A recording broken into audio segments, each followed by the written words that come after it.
So today we're going to go a little deeper into pen making. We're going to talk a little bit about blank making. And the blank that we're going to look at today is what I call the steampunk penny blank. It's one of my favorite pens to make. Here I've got a little picture for you. And what it is, it's a steampunk technique, and after that we're going to look a little bit about how to bend things and get them around the pen to do some embedded casting. But whatever we talk about in here can be applied to many different pens, and we'll get into that as we do the video. So with that, let's immediately get started and let's take a look at how I make the steampunk penny pen. Okay, so for this video what we're going to do is we're going to take a look at everything we need to do to create one of these steampunk penny pens. And the blanks, I'm not going to get into casting right now, but we're going to get into all the preparation for everything that you're going to do here. And the techniques are going to be the same for a lot of different things that you can do. So if you're not really into doing the penny and you just want to do a steampunk pen, here's a nice steampunk pen done the exact same way. And then these techniques are going to be the exact same techniques that we would do to do like a watch parts pen and how we want to do the gears on the watch part. This one's on carbon fiber, so it's a little bit different. But if you're looking to do any of this stuff, the techniques that you're going to learn in the next 10 minutes, you're going to cover it. So we're going to need some real standard items here. First, you're going to need the tubes that you're going to be working with. So in this case, I've got it set up for a Majestic. Then we're going to need, I use just standard duct tape. So you can see here, this is a Scotch brand tape from 3M. I literally get it right off of Amazon. We'll talk about where we get all this stuff in a few minutes. I like to use copper tape on there, so this is the exact same thing. We're going to be doing this one. This is off of Amazon. Then to get that industrial dirty look to it, so we want that look to it here, we're going to use Ebonizing cream. And so this is Rub and Buff. This is at Hobby Lobby, but I think you can get it on Amazon. Then we're going to need what I call a pounce wheel. You're going to get this at a fabric store. Once again, I think Hobby Lobby has this one. You can get it in the materials department where you're going to be doing some sort of fabric department. I like to use a protractor as my straight edge. Don't ever tell my daughter that you saw this video because I stole this from her years ago. I use a cutting board. I use some wax paper to just protect my surface. We're going to use some standard paper towel. We're going to use a few vinyl gloves because our hands will get dirty when we're going to be doing this. So I'll pull out a full vinyl gloves. And then the final couple things, I'm going to use some scissors. These are plain scissors. And then to trim the ends, I like to use these scissors I got from doing RC cars. And you should be able to see the little thing on here. That's going to give me a nice edge here to be able to cut and do the edges. And then if we're going to want to do the crushed penny, we're going to be doing a couple more things. We're going to need to have some punches, which are the size of our tubes, and I'll get into that one. And then finally, this thing is called a jeweler's dapping block. And you can see here, if I give you a side profile, when we get into it, how we're going to be able to use this thing coming up also. So, and you'll need some sort of press. I've got an arbor press. I don't know that I'll be able to get into that part, but we're going to cover it all. So let's start out with the basics. How we make one of the blanks here for this pen. And so let's start with the tube. There's the tube that we're going to use. It's the bottom of a Majestic. And so I'm just going to cut off a piece of the duct tape off the roll just so it's a little bit easier for me to demo how I'm going to do it. You can see here if I try to do it this way, it's too short, so I'm going to cut it this way. And I'm not going to really worry about what I'm doing here. I'm not going to be that precise, and I'm going to show you why in a second. So there it is. I'm going to take this. I'm going to cut it a little long so that'll give me something when I'm rolling it. I've got a little bit of play in there when I'm doing it. And the beauty of doing the steampunk is nothing should be really exact on here. And so, you know, I'm not looking, you know, in other pens that I'm doing, I'm looking for being very, very exact on my cutting. On this, I'm not all that worried about it. So I always do something very distinctive on mine. I always put in 2 rows of rivets on the top and 2 rows of rivets on the bottom. I don't know if you can see it on this pen, but there you go. There are my rivets. Rivets are real easy to get. So I know that my tube is going in this way, right? So what I'm going to do is I'm going to take my protractor I'm going to come down a little bit, and then I'm going to take my pounce wheel, and I'm simply going to press down reasonably firm. Then I'm going to move over a couple. I'm going to press down reasonably firm. Never go backwards. You're never, ever, ever going to get it to come back in the same spot. And so it's going to mess the whole blank up. Now I'm going to flip this over, and I'm going to put some rivets on the top or on the bottom, depending on which way I put it on. So I'm putting it here, taking my pounce wheel, rubbing it in, taking my pounce wheel, and I'm putting a decent amount of pressure on it. So now let's see. Sorry, on the duct tape, this is the back of the duct tape. So now when I flip it over, there you go. I got some light playing in here, but there you go. There's the piece with the rivets in there. Okay, so because I didn't want to have to make you sit there through watching me try to get the corner off, there you go. I've peeled off some of the corner, and now you can see here when I pull it off, I've got it all off. So I'm going to take this, I'm going to just kind of fold it a little bit, put it down here, and then I'm going to lay my blank on here, or lay my tube on here to get it to kind of line up. I'm going to put reasonable pressure on it, nothing spectacular. Then I'm going to take this and fold it back in. I'm going to make sure that I don't have any air bubbles. Once again, though, on this, you really don't have to worry if you've got any air bubbles. I mean, it is a steampunk pen. It's intended to have, some industrial look to it. So now I'm just simply going to take it. I'm going to roll it. And you can see there I got my rivets to line up.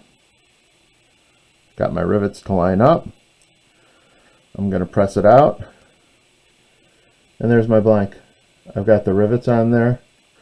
This little piece is a little scratch in the tape. I'm not worried about it.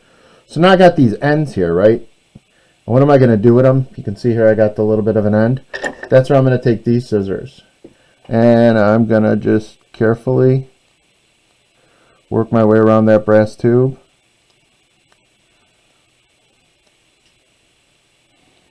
And there you go. I've got a perfect end on that one. Now flip it over. Pull this off. This one's got a little bit more on this side. And I'm going to take this.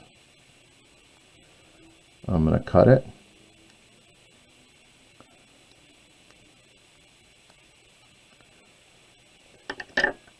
And now I got a perfect end on that side.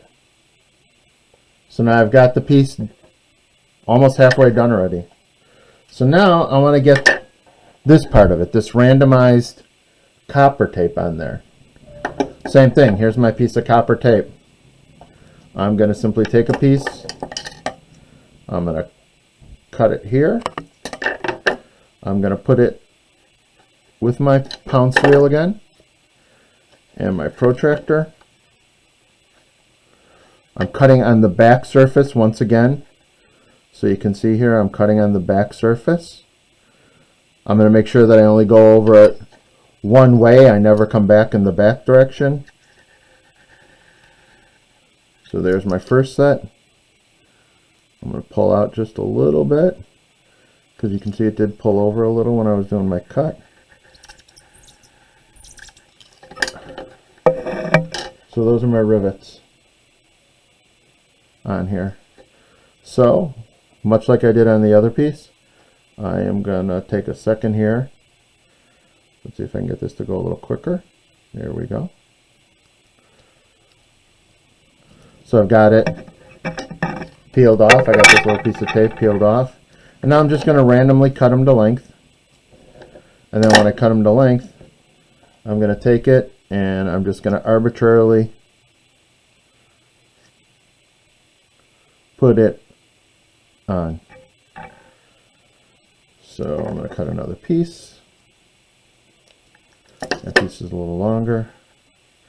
I'm going to randomly take it and put it on the other side. I've seen people who have done it where they're very precise about it. That's fine. That's the look that they're going for. That's just simply not the look that I'm going for. I want that real industrial look to it, like it's been there 30 years and had 100 repairs on it, and people haven't really taken care of it. So that's the look that I'm going for. Very, is the modern term that they call it now. is steampunk. So I'm just gonna put some pieces on here. So you can see here it's all over the place in terms of the riveting and what my patches look like and where they're at. So now we want to get this industrial look to it. We want to give it a little bit of color. And so, you know, I'm gonna do this here. So I'm gonna put on a glove, and I think I'm only gonna do half the blank, so you'll get a better idea of what we're actually doing. So I take a piece of my blue paper towel. You know that I love blue paper towel for almost everything that I'm doing. And now I'm gonna take this Rub and Buff. It's Ebonizing cream, and I'm gonna put just a dab of it on my towel, so you can see here. It comes out, it's a little thick. I mean, it's not a real liquidy type thing. And then I'm just gonna dab it on and rub it in. So I'm dabbing it on, I'm rubbing it in. I'm trying to be careful not to pull up the copper tape that I have on there. So I'm just dabbing it on, maybe rubbing it in a little bit, putting it, you know, all over the place, giving myself a not consistent feel to it. So as I said, I'm only doing half of it, so you should be able to see, yeah, you can tell a difference there. And the more that I want to put on, the darker it's going to get. You can see on this pen, I put on a lot to let the penny stand out. This is actually Steamboat Willie as a penny that's sitting on there. So that one I put on a lot. This one I was a little bit easier on. Just give myself that little little variance, little scrapes, things like that. So now I can come back on here and I can just take a clean end of my paper towel, put it on here, and just dab off any excess that I don't want on there. And this will get a little bit darker when we actually go to do casting. But as you can see here, especially on that side, the difference in the color. This side is the untouched side. This side's the steampunk side. And there you go. If you were only going to do steampunking, you would be done with this pen and you'd be able to ready to cast it. And then when it comes out, it's going to look something like this. If you want to go that extra step and you want to add the crushed penny to it, or you want to add some gears to it, remember these are the gears that we added to this Mickey Mouse watch pen.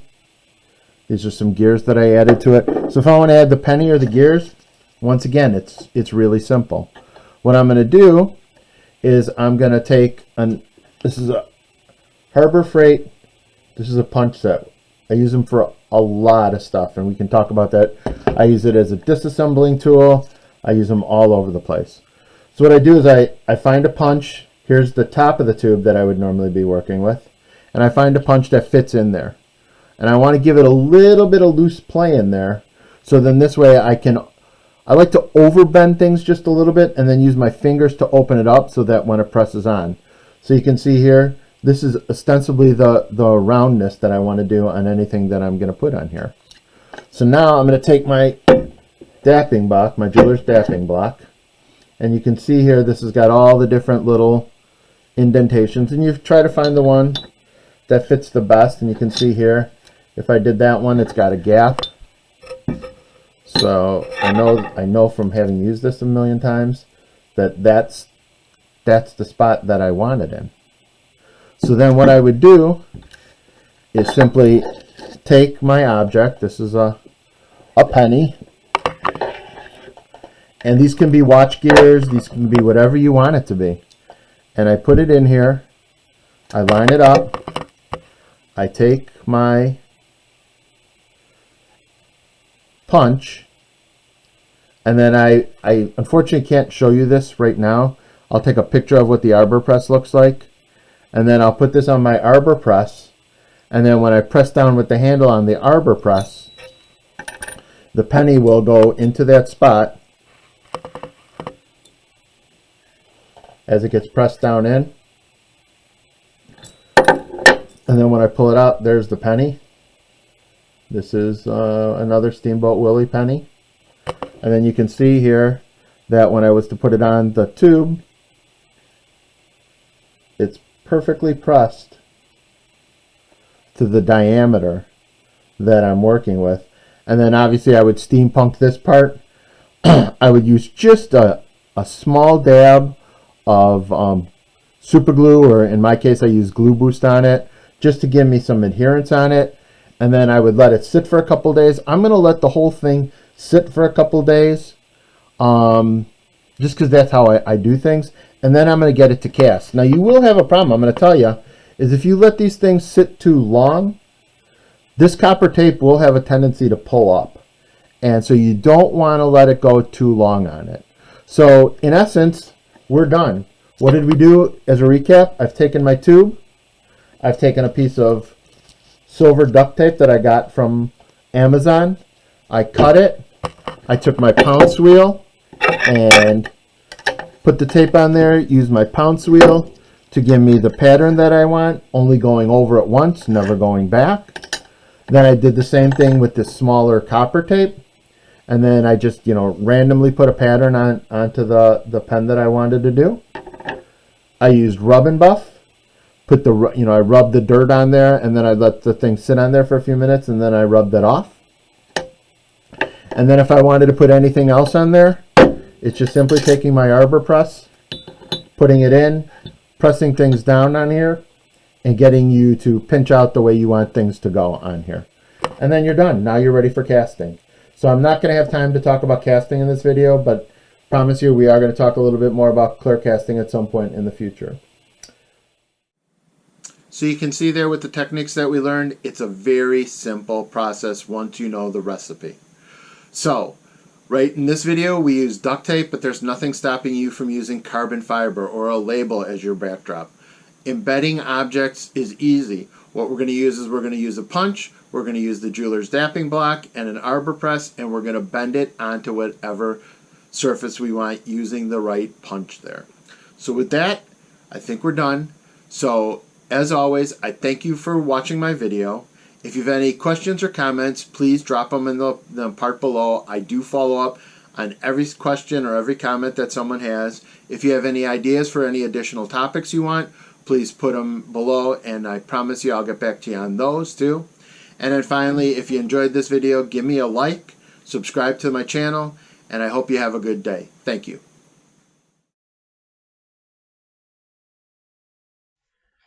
This video made possible by the fine folks at Exotic Blanks.